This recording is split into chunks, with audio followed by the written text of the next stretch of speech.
विवाह क्या है? कब माना जाएगा कि एक स्त्री और पुरुष का विवाह हुआ है? अब वो पूरे जीवन साथ रहेंगे। और अगर ये मान भी लिया जाएगा तो उसका प्रमाण क्या होगा कि दूसरे लोग भी माने कि उनका विवाह संपन्न हो चुका है।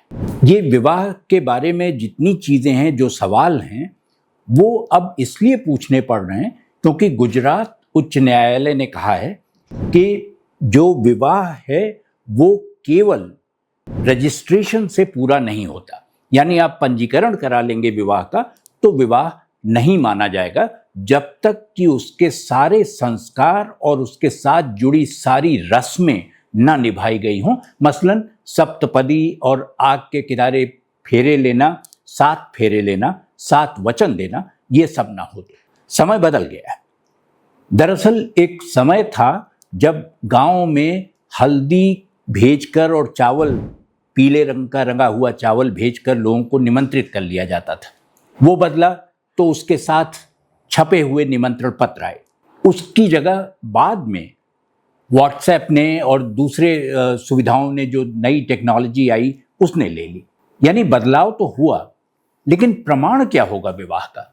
अवध पंच में मधुकर उपाध्याय का राम राम। हिंदू अखबार ने और कई दूसरे अखबारों ने यह खबर छापी कि गुजरात उच्च न्यायालय की एक खंडपीठ ने एक फैसला दिया है जिसमें उन्होंने कहा है कि शादी का रजिस्ट्रेशन होना ये बताने के लिए पर्याप्त नहीं है कि 2 लोगों का विवाह हो चुका है। उन्होंने कहा कि विवाह के लिए ये जरूरी है कि उन लोगों ने आग को साक्षी मानकर, अग्नि को साक्षी मानकर 7 फेरे लिए हों, 7 वचन दिए हों। और उन्होंने, अदालत ने इतने पर ही बात नहीं रोकी। उन्होंने कहा कि केवल नाचना गाना या खाना पीना विवाह को साबित नहीं करता, यह सिद्ध नहीं करता कि इन 2 लोगों का विवाह हुआ है। उसके लिए जरूरी है कि जितनी रस्में हैं, जो रीति रिवाज हैं, उनका पूरी तरह पालन किया जाए। इसमें जो बहुत सारी चीजें थीं, उसमें एक ये भी थी कि अदालत ने ये फैसला सुनाया क्यों। दरअसल लंदन में रहने वाले एक व्यक्ति ने एक मुकदमा किया परिवार अदालत में गुजरात की, और कहा कि उनकी जो एक महिला ने उनके घर में आकर ये प्रमाण दिया, रजिस्ट्रेशन सर्टिफिकेट दिया कि उनकी शादी हो चुकी है। उन्होंने कहा कि ये बिल्कुल गलत है क्योंकि मेरी शादी इनसे हुई ही नहीं और मुझसे धोखे से एक कागज पर दस्तखत कराए गए थे, इसलिए मैं इसे नहीं मानता। परिवार अदालत ने ये बात नहीं मानी और उन्होंने कहा कि अगर एक बार आपका पंजीकरण हो चुका तो आप शादीशुदा हैं, आपके मानने या ना मानने से कोई फर्क नहीं पड़ता। अदालत ने उनकी दरखास्त खारिज कर दी। उस व्यक्ति ने, जिनका नाम कौशल है, उन्होंने गुजरात उच्च न्यायालय में अपील की और कहा कि इसकी फिर से सुनवाई की जानी चाहिए क्योंकि ये धोखाधड़ी का मामला है, विवाह का नहीं। गुजरात उच्च न्यायालय की खंडपीठ के 2 लोगों ने, 2 न्यायाधीशों ने, न्यायमूर्ति इलेश वोरा और न्यायमूर्ति बछवा, इन दोनों की पीठ ने ये फैसला किया और ये सुनाया अदालत में कि ये विवाह मान्य नहीं हो सकता। उन्होंने परिवार अदालत का जो फैसला था उसे पलट दिया। पलटने के साथ उन्होंने कहा कि विवाह एक संस्कार है, 16 संस्कारों में से एक, जो आपको, आपकी आध्यात्मिक शक्ति को, आपके व्यक्तित्व को परखता है और उसको बेहतर बनाता है। इसलिए सिर्फ एक कागज का टुकड़ा उसके लिए ये सिद्ध करने के लिए पर्याप्त नहीं हो सकता कि उनका विवाह हो चुका है।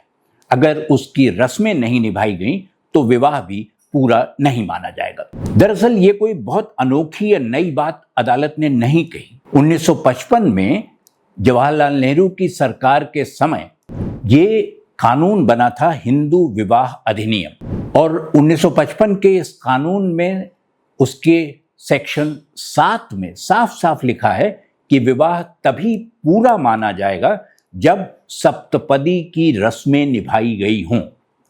यानी नया अदालत ने कुछ भी नहीं कहा है। अगर सप्तपदी की रस्में तय करती हों कि विवाह हुआ है तो इतने से भी संतुष्ट नहीं थे और पौंडीचेरी की एक अदालत ने बाद में इसमें दो चीजें और जोड़ दी।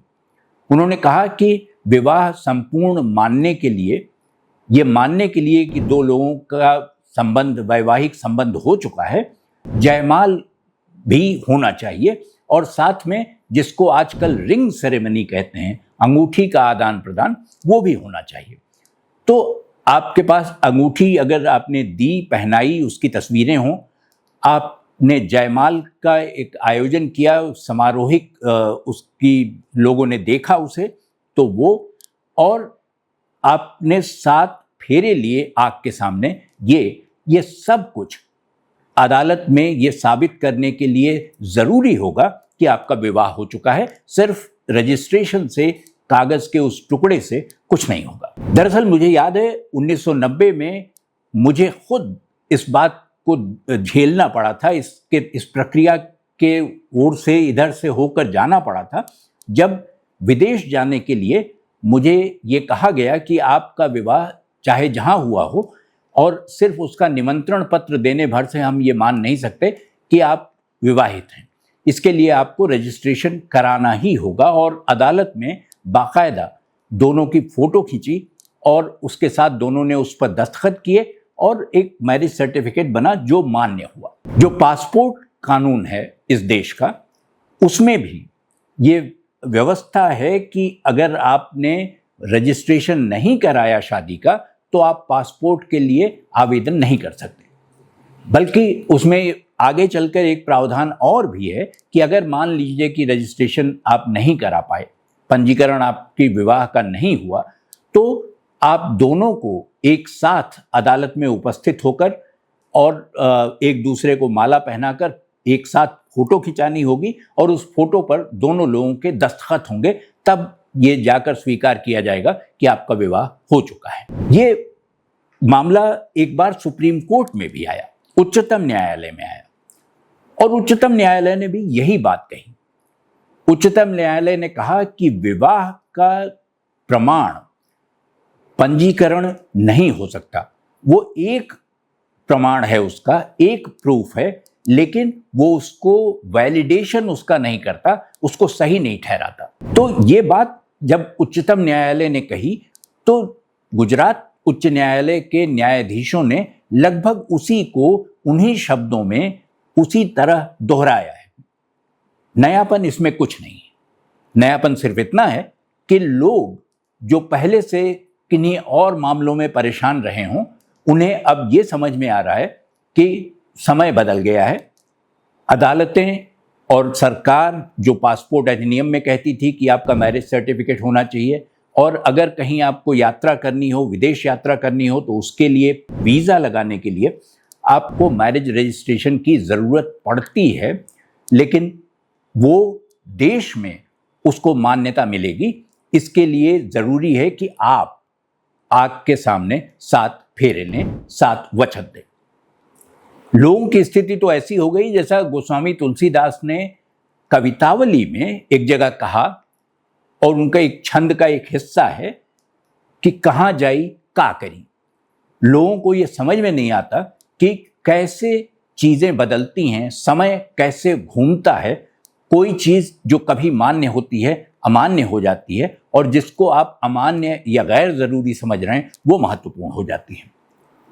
ये पूरा किस्सा समाज में जो बदलाव होते हैं वो एक तरह से देखिए तो रेत घड़ी की तरह दिखाई देता है। समाज रेत घड़ी है, वो एक तरफ से रेत दूसरे उसके खाने में जाती रहती है, और जब वो जाकर पूरा हो जाता है, ऊपर का खाना खाली हो जाता है, तो रेत घड़ी को पलट दिया जाता है। यानी समाज अपने आप में सुधार करता रहता है, बदलता रहता है, तो आपको भी रेत घड़ी की तरह बदलाव का अभ्यस्त होना चाहिए।